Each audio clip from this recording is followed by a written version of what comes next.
I know it's a little late in the day for us to be doing a video, but we're so busy and tired, so I figured better late than never since I'm moving. What I want to talk about today is behind me, I call that animal alley. There's like a little alleyway between the animal pens. Since this is a new property, I have it set up a little bit differently than I did at my old place, but this is working really well. I've put thought into it to still make it very convenient. And that is the main thing when you choose to go get animals for your homestead, or when you want to add animals to your homestead. Having a great setup is the most important part. And the reason is animals take a lot of time and work just in general. And the easier you can have that for your daily routine, like the way better off you'll be and the way more you'll enjoy the animals. You don't want your animals to be like this hour chore in the morning and this hour chore in the evening, because then it's hard to plan anything and it's hard to have any pets that are come in and do anything for you. So you have to just set it up like perfect. And it's so funny because I was like bragging on myself today. I was like, I am the queen of setting up an animal area. So what I am working on, and it's so funny because Scott's like, what are you doing, more animal stuff? And it is. I'm just like have my nose to the grindstone, getting the animals set up first, because I know once that's done, then all my attention can go to other stuff, and it'll just like, boom, take me 15 minutes to feed my animals in the morning and in the evening. And that's always what I aim for. You know, want to just have it all set up perfect and just do it fast, and then you can spend more time doing other things on your homestead. And also, you just have to keep in mind also, like you can kind of neglect other things if you had to for a day or two, or even longer. Animals, you never can neglect them. Like they need your care every single day without fail. So that's why I try to get them set up first.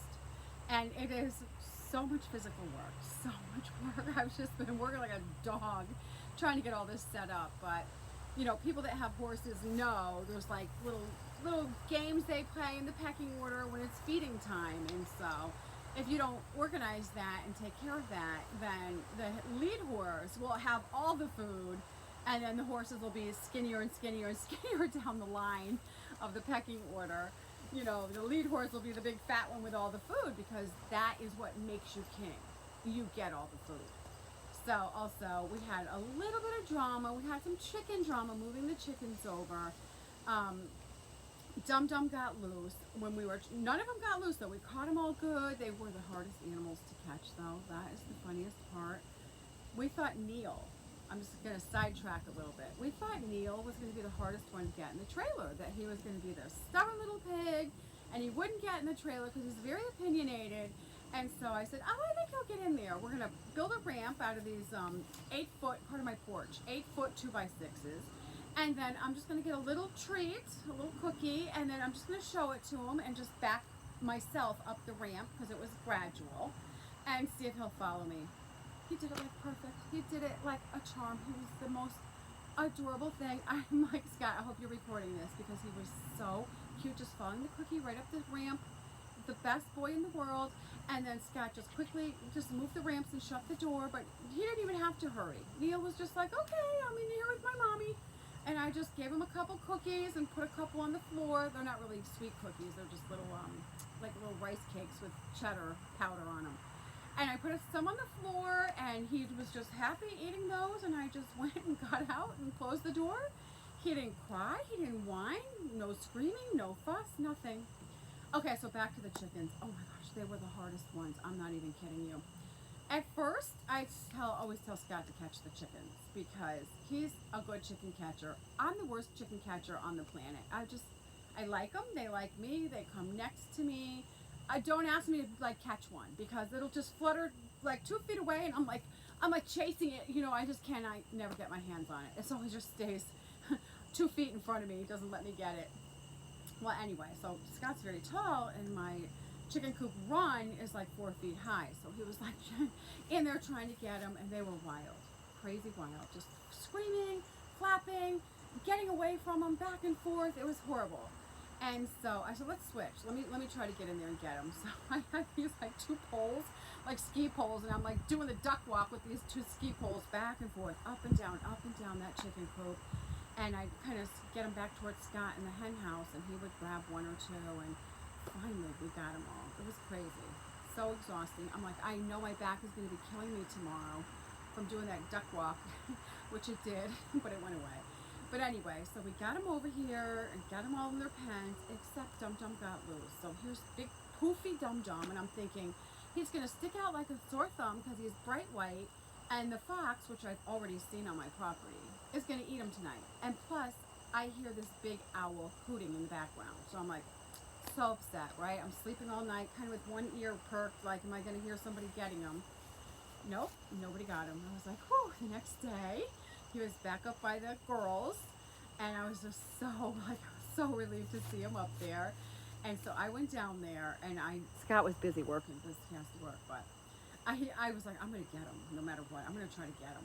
So he was in between the two city coops, and it was just like this 3 foot by 3 foot area, and I was able to get him, but caught him. But here's the problem, poor baby.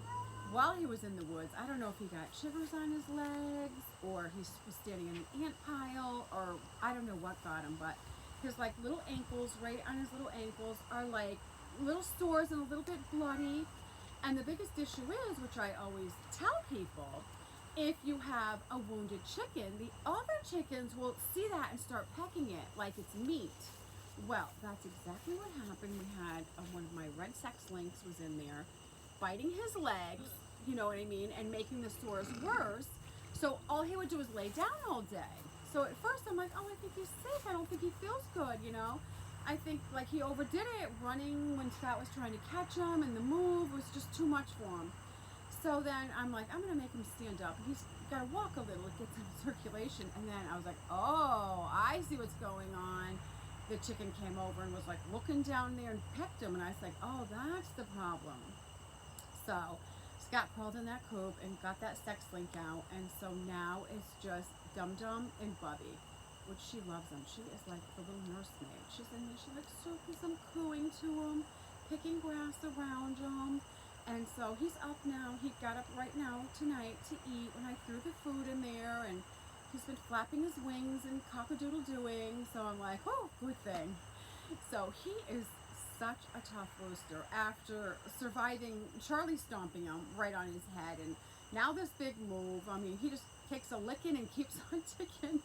And he's so cute. We love him so much. And so Neil's in his little pen too, his new pen, which is that circle behind me. It's getting dark. I don't know if you can see, but it circles. It's like a little island.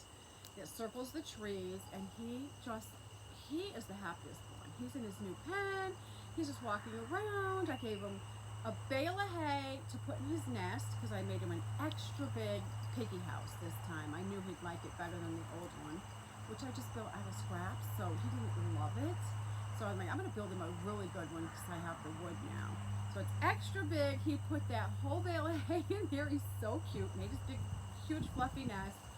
And so I'm like, oh, I'm going to give him even more. I'm going to spoil him. So I gave him even more hay. He put all that in there. He's like so happy. He got his pool. I went back and got his little swimming pool that he loves and put that in there. So he's all set. And then what I wanted to tell you, so funny, which I don't know, Scott walked away, so I can try to turn the camera a little bit towards the cabin. Let me just reach up here. Let me turn it a little bit so you can see. I gotta move the whole tripod. It's not turning that good. Okay, I think you can see the cabin behind me. I hope so. Well, here's the story. Of course, I have little tiny Fifi. I have to like pick her up and put her in the door because we can sleep in the cabin at night. There's no power, no electric or anything, but my man who's moving the cabin said you can sleep in there. So of course we're tippy-toeing around because it's like kind of hanging, you know what I mean? So of course I have to pick Fifi up and put her up there because you can see how high that is. And so I opened the door, I went away, I forgot I had to go do some errand or something. Come back, and of course I go over there to let the dogs out. She jumps from that doorway to the ground. Get her. I want to get her. It's very dark. Nobody can even see you. It's just a black screen. Oh, okay. Is it a black screen? I'm so sorry. You can just hear me. We almost need a light. I'm so sorry. Want me to get the light? Are you going to talk more? I'll get the light. Well, I can finish up because we'll talk more next time. I just wanted to tell him how she jumps right off there, and it just blows my mind that she's so tough. Her little legs are like the size of a pencil. So I'm terrified when I knew she was going to try to jump, so I'm like, I have to help her down. I don't want her to break her tiny little legs. Look at her, baby. Look at these little tiny legs. Like she's scared now that I'm gonna drop her, but yet she'll jump out of that doorway. So anyway, okay, so Fifi's fine though. She's done it twice, and now I really put my hand there and barely open the door to block her because I don't want her to keep doing it. So it's a quick one today, but thanks for joining us, and I'll talk to you soon. Happy homesteading. Bye-bye.